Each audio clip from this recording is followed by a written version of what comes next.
শাহজালাল আন্তর্জাতিক বিমানবন্দর থেকে বিমান বাংলাদেশ এয়ারলাইন্সের উড়োজাহাজের 10টি টায়ার চুরি হয়েছে। এ ঘটনায় বিমানবন্দর থানায় সাধারণ ডায়েরি করেছে বিমান। পাশাপাশি জড়িতদের খুঁজে বের করতে তদন্ত করছে প্রতিষ্ঠানটি।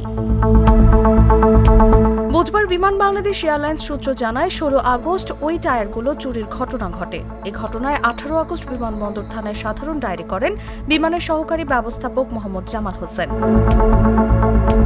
জিডিতে বলা হয় 16 আগস্ট সন্ধ্যা 6টা 20 মিনিটে বিমান বাংলাদেশ এয়ারলাইন্স মালিকানাধীন 10টি আনসার্ভিসেবল টায়ার শাহজালাল আন্তর্জাতিক বিমানবন্দর থেকে খুঁজে পাওয়া যাচ্ছে না। তখন Biman Bangladesh airlines material management supervisor Mohammad Arman Hossain ও স্টোল হেল্পার শামসুল হককে জিজ্ঞাসাবাদ করা হয়।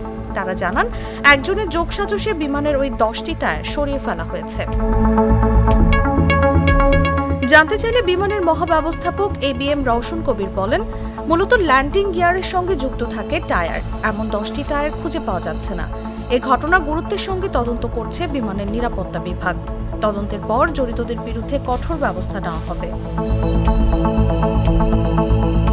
নিউজ ডেস্ক, জাগো নিউজ।